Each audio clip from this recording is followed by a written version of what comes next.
आज की साधना में सभी साधकों का स्वागत है। सभी को प्रणाम। ओम।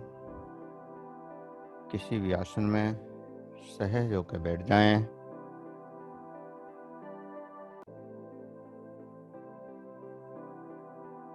आज की साधना के लिए किसी भी आसन में सहज होकर बैठ जाएं। आंखों को बंद कर लें। हाथों को ज्ञान मुद्रा में रखें।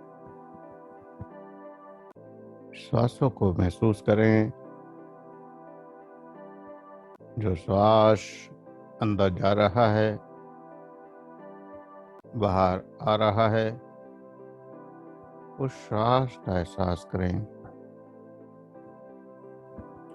प्रत्येक अंदर जाने वाली श्वास,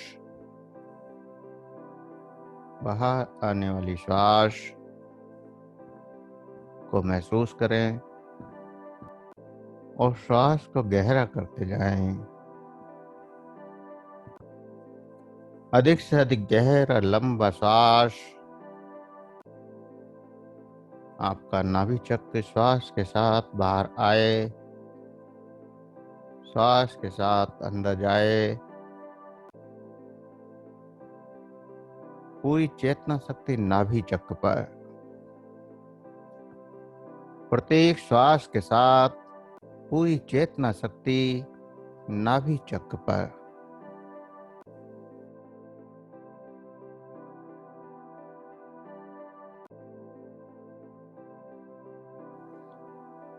नाभि चक्र का एहसास प्रत्येक श्वास के साथ।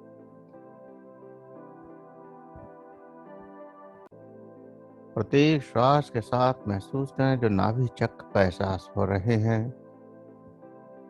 जब श्वास अंदर जा रहा है, आपका नाभि चक्र बाहर आ रहा है, उस समय इस नाभि चक्र में क्या क्या बदलाव आते हैं, क्या क्या संवेदनाएं जागृत होती हैं, क्या क्या तरंगें जागृत होती हैं, इन सब का एहसास करें और गहराई में इस नाभि चक्र की संवेदनाओं के डूबते जाएं।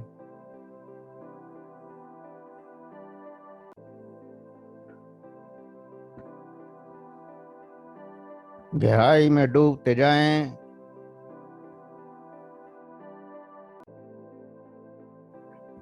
नाभि चक्र की संवेदनाओं के साथ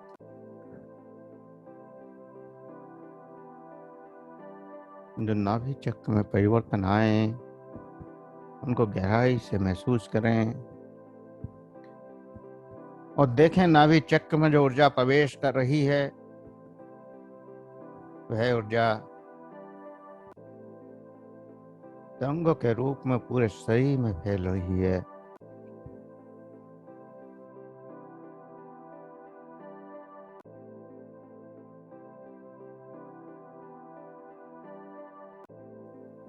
जैसे ठहरे हुए पानी में कोई कंकड़ डाले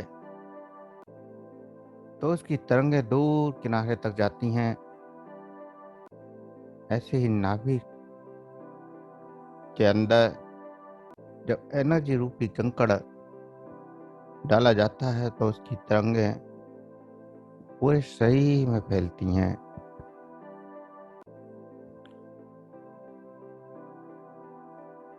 इन तरंगों को महसूस करें जो आपके शरीर में विस्तृत हो रही हैं। इन श्वासों के साथ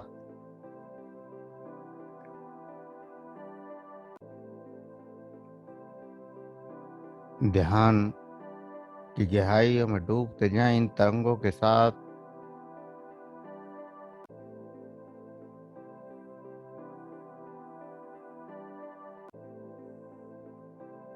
ये ध्यान उस परम को जानने का, परम तक पहुंचने का अपूर्व रास्ता है।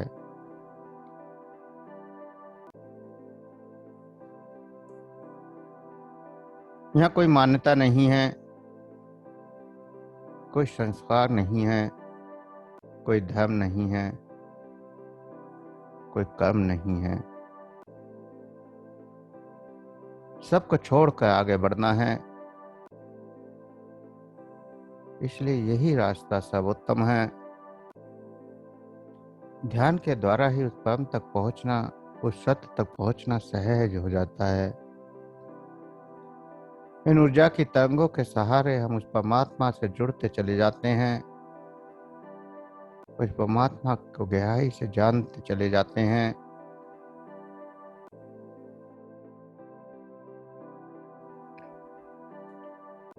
बाकी सभी एक रास्ता धर्म के साथ रुके हुए हैं, कहीं ना कहीं उनकी सीमाएं हैं, लेकिन ध्यान की कोई सीमा नहीं है। ये केवल और केवल सत्य प्रकट करता है। बाकी धर्म कुछ ना कुछ कल्पना को प्रकट करते हैं।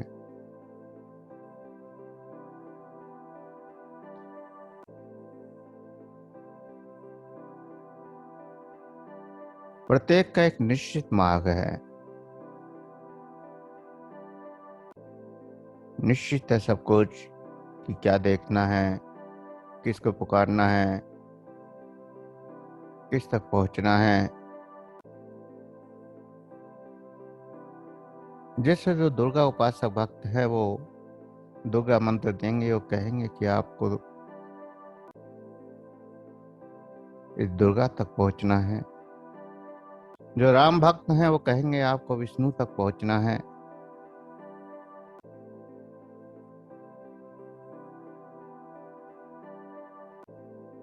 तो सभी एक निश्चित रास्ते पर चल रहे हैं धर्मों के साथ।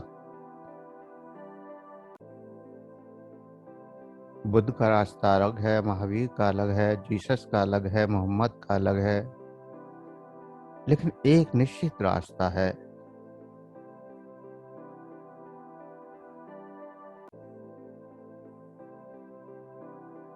उस निश्चित रास्ते पर चलने का कारण केवल आपके अंदर उस धर्म के प्रति आस्था है। लेकिन ध्यान कोई निश्चित मार्ग तय नहीं करता, कोई निश्चित रास्ता नहीं देता। जो आप इन तरंगों से जुड़ते हैं तो आपकी यात्रा सहज शुरू हो जाती है, और जो सत्य होता है उस सत्य की ओर आप बढ़ने लगते हैं, क्योंकि यहाँ कोई कल्पना नहीं है, न किसी मूर्ति की कल्पना है, न किसी गुरु की कल्पना है। केवल सत्य और सत्य की ओर आगे बढ़ने के लिए सभी कल्पनाएं बिखर जाती हैं, तभी सत्य प्रकट होता है। सभी धर्म खत्म हो जाते हैं, तभी सत्य प्रकट होता है।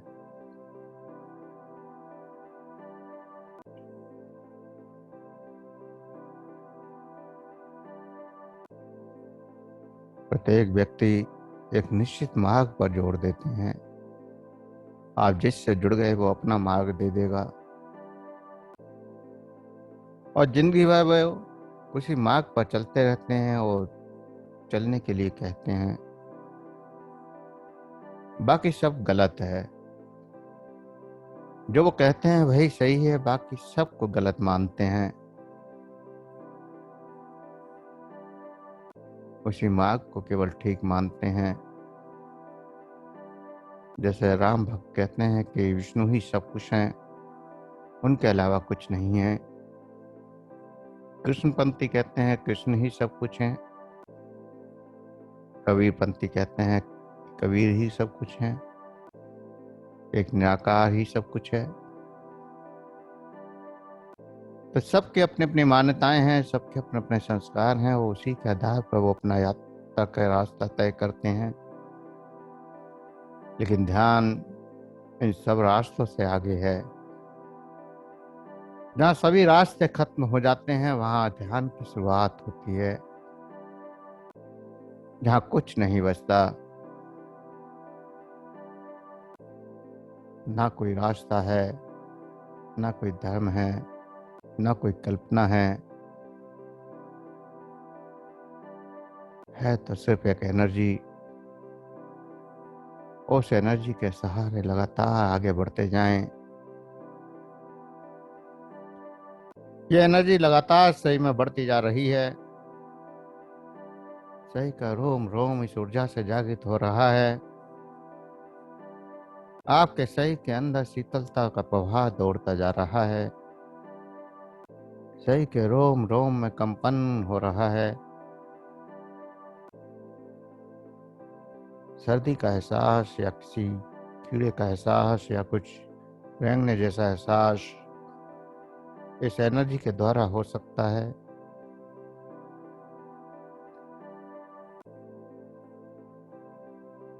और इस एनर्जी के सहारे लगातार आप आगे बढ़ते जाएं केवल विश्वास के साथ। केवल एक विश्वास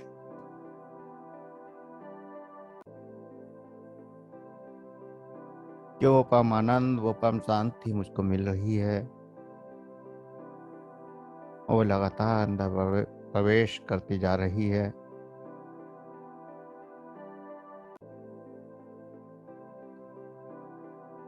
यहाँ किसी के प्रति आस्था प्रकट करने की जरूरत नहीं है। किसी के प्रति आस्था के निर्माण करने की भी जरूरत नहीं है।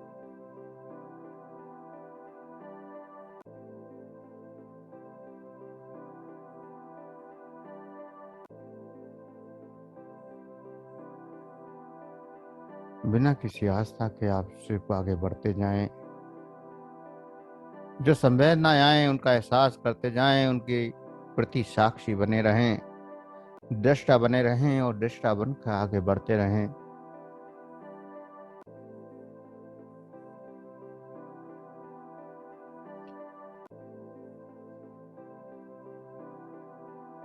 लेकिन हमें कुछ ना कुछ करने की आदत पड़ी हुई है, इसीलिए सब कुछ ना कुछ करने को देते हैं। एक निश्चित मार्ग पर चलने को कहते हैं कि आपको ये क्रिया करनी ही करनी है, तभी आप उस परम तक पहुंच पाएंगे।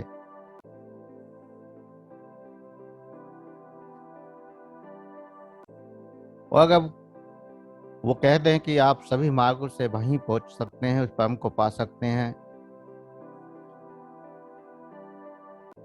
किसी भी मार्ग से यात्रा करें, समय लग सकता है लेकिन पहुंचना तो निश्चित है।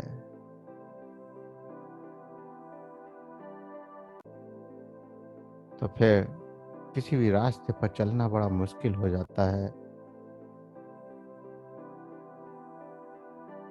जब किसी चीज को पाने के बहुत सारे रास्ते हों तो मन में भ्रम हो जाता है कि किस रास्ते पर चलें, कैसे इसको पाएं। एक निश्चित रास्ता तय नहीं कर पाते, इसीलिए सब कोई ना कोई क्रिया भी दे रहे हैं।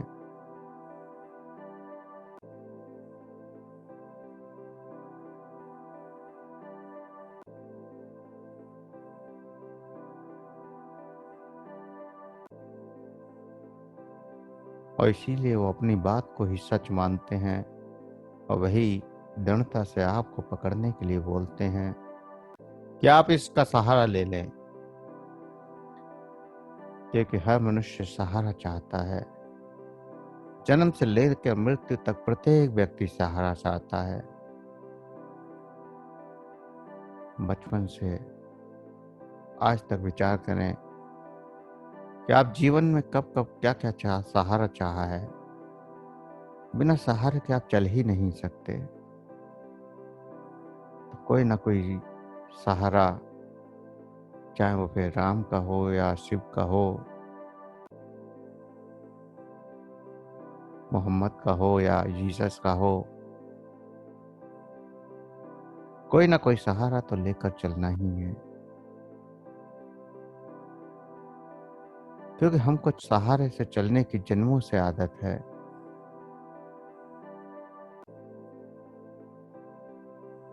लेकिन यहाँ सभी सहारों का त्याग करके आगे आपको बढ़ना है, सत्यता की ओर जाना है, जो केवल और केवल सत्य है। यहाँ कोई सहारा नहीं है, कोई साथ नहीं है।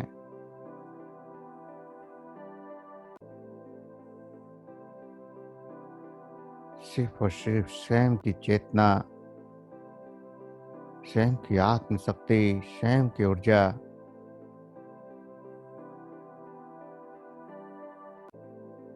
और इस ऊर्जा के सहारे ही आप उस परम ऊर्जा से कनेक्ट हो रहे हैं, उस परम ऊर्जा से जुड़ रहे हैं। किसी सहारे की जरूरत नहीं है।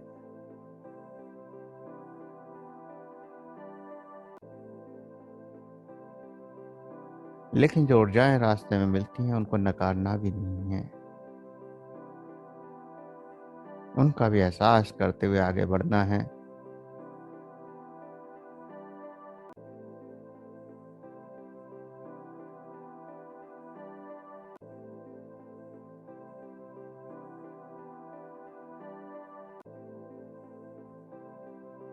पूरे जीवन हम देखते हैं कि कुछ भी निश्चित नहीं है। हर पल सब कुछ बदलता है, वस्तुएं बदलती हैं, भाव बदलते हैं, संबंध बदलते हैं। परिवर्तन सृष्टि का नियम है।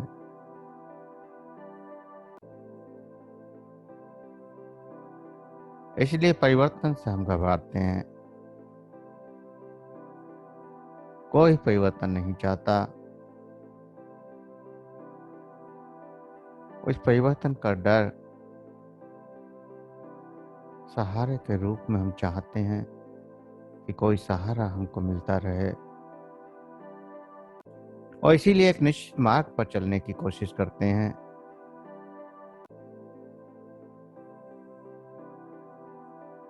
अगर कोई कह दे कि इस मंत्र निश्चित है कि आपको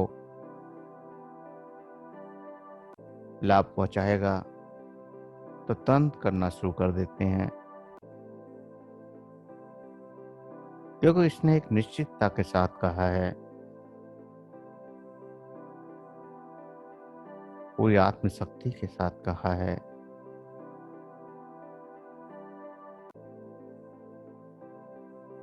तो हम जिस भी चीज को एक आत्मशक्ति के साथ स्वीकार कर लेते हैं, चेतना के साथ स्वीकार कर लेते हैं, उसका लाभ भी होना शुरू हो जाता है, और वो उसी के अनुरूप अच्छा या बुरा फल भी देने लगता है।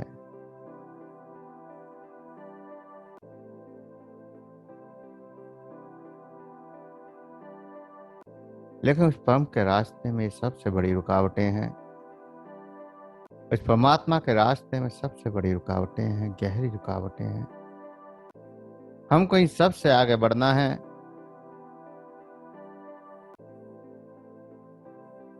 सबसे आगे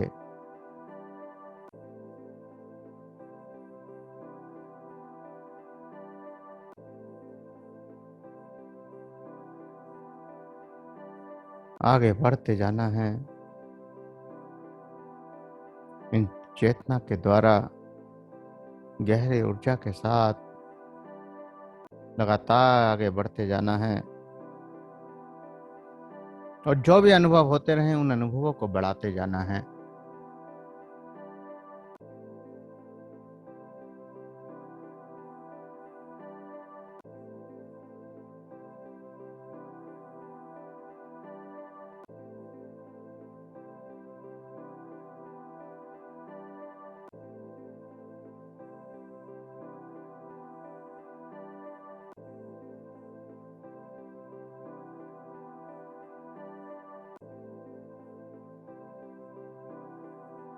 इसलिए लगातार ना आस्तिक ना नास्तिक दोनों से आगे बढ़ते हुए सिर्फ और सिर्फ जिस चेतना के साथ आगे बढ़ें।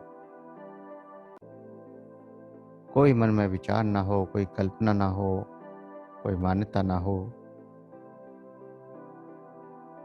सहजता से आगे बढ़ते जाएं। जो ऊर्जा आपके अंदर प्रवेश कर रही है उस ऊर्जा को महसूस करते जाएं। लगातार इस ऊर्जा के प्रवाह को बढ़ाते जाएं। यहाँ कोई कथा नहीं है, कोई कहानी नहीं है। सत्संग में जाते हैं, बहुत सारी कहानियां सुनते हैं,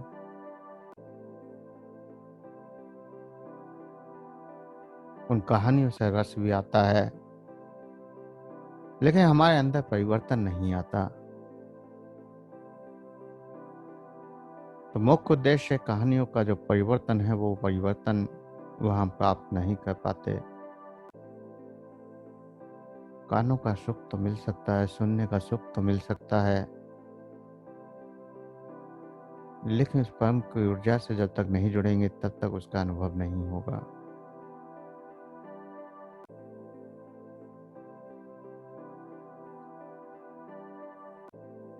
एक कहानी छोटी सी आपको मैं सुना रहा हूँ। उस कहानी का अर्थ समझने की कोशिश करिए, इस गहराई में डूबते हुए।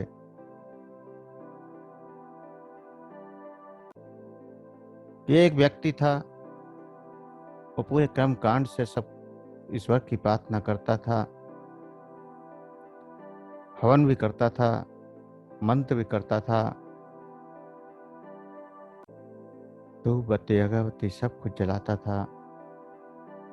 जब भी कोई आपत्ति वहां आती थी तो वह उस क्रिया को करता था और वो आपत्ति खत्म हो जाती थी। एक गांव में वह रहता था और गांव में जब भी विपदा आई तो उसने वो क्रिया की, जंगल में जाकर एक पेड़ के नीचे, और गांव की वो आपत्ति, वो आपदा खत्म हो जाती थी। अब उसकी मृत्यु हो गई, उसका बेटा हुआ, गांव में अब फिर आपदा आई, गांव के लोग उसके पास गए। बाप ने उसे कभी कोई मंत्र बताया ही नहीं था। इतना पता था कि यहाँ जाकर इस जगह बैठते हैं वो और हवन वगैरह करते हैं, धूप बत्ती अगरबत्ती जलाते हैं। वो वहां गया, उसने धूप बत्ती अगरबत्ती जलाई, प्रार्थना करी परमात्मा से कि हे परमात्मा, मुझे नहीं पता कि किस मंत्र से, किस नाम से वो तुमको पुकारते हैं, गांव पे आपदा आई हुई है, उसको आप मुक्त कर दें। और वो आपदा मुक्त हो गई। धीरे धीरे ये भी खत्म हो गए, उनके बेटे हुए। फिर आपदा आई।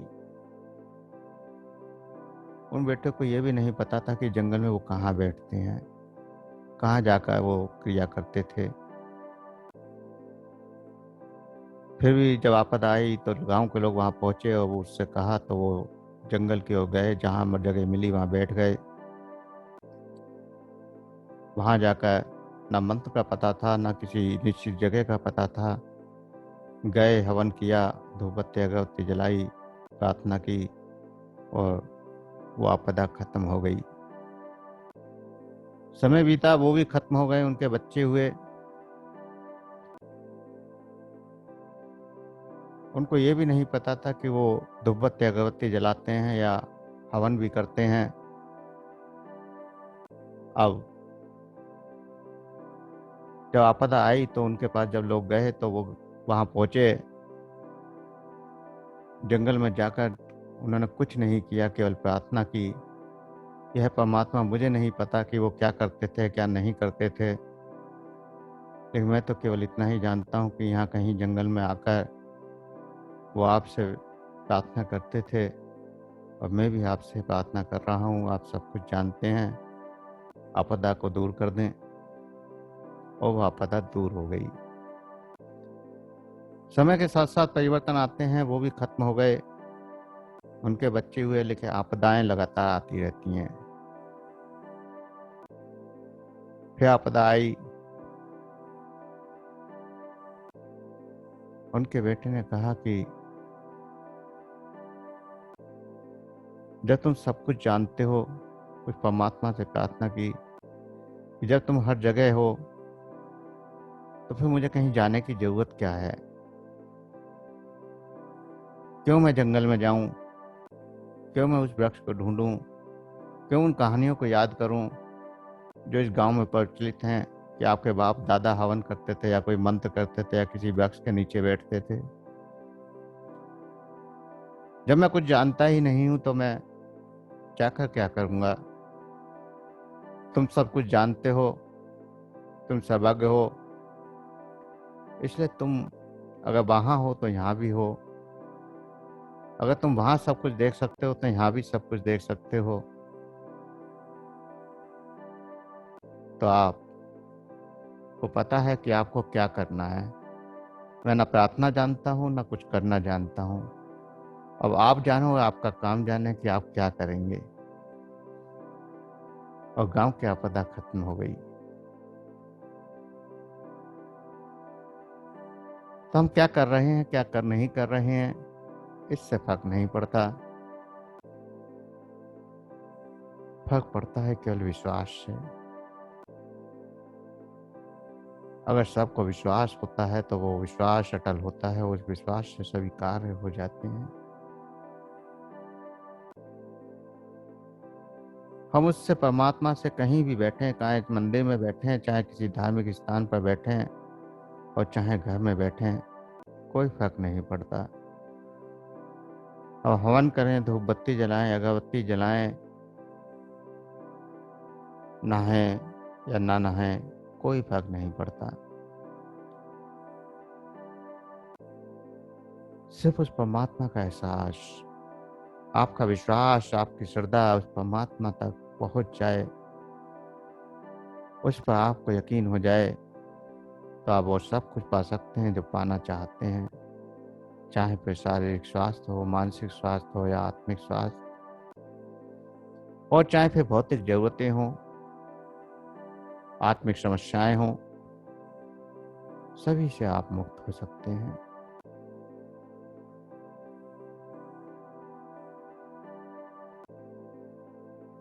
ऐसी इस ऊर्जा की शक्ति, उस परम की शक्ति जो रोम रोम में प्रवाहित हो रही है, रोम रोम को जागृत कर रही है, रोम रोम में तरंगे पैदा कर रही है, उसका एहसास करते जाएं।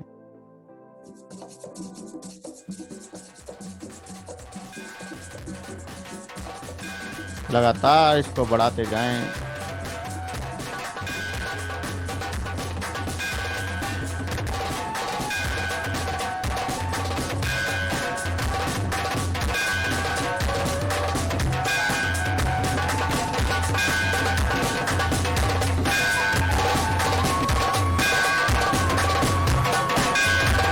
जो भी तरंगे जागृत हो रही हैं, जो भी ऊर्जा जागृत हो रही है, उसको लगातार बढ़ाते जाएं।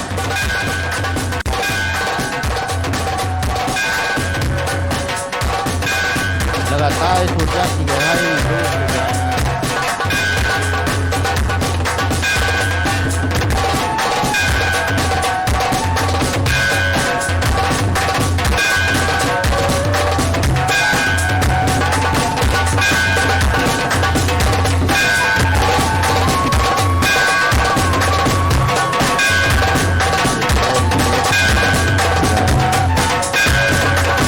अद्भुत शांति, अद्भुत आनंद में डूबते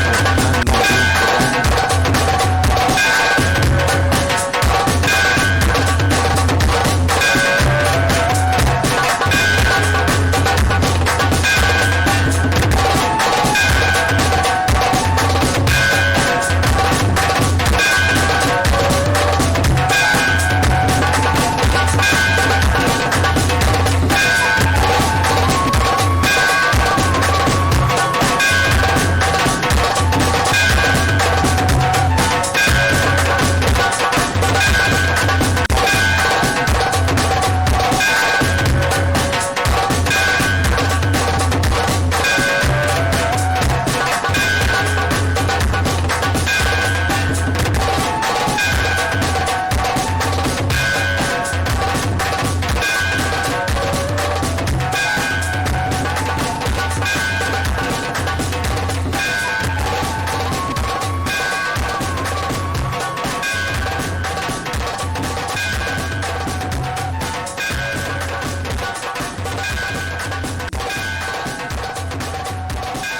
इस ऊर्जा का एहसास करते हुए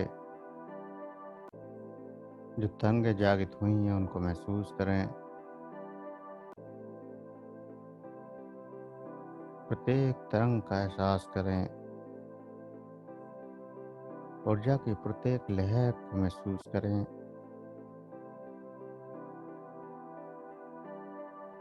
और धीरे धीरे चेतना में वापस आने के लिए तैयार हों। धीरे धीरे चेतना में वापस आने के लिए तैयार होंगे। हाथ की उंगलियों में हलचल करें। 2 गहरे सांस भरें और गहरे सांसों के साथ चेतना में वापस आएं। हाथ की उंगलियों में हलचल करें। हाथ की हथेलियों को रब करें, गर्म करें। आंखों पर लगाएं, चेहरे पर लगाएं। गर्माहट को महसूस करें। धीरे धीरे आंखें खोलते हुए चेतना में वापस आ जाएं।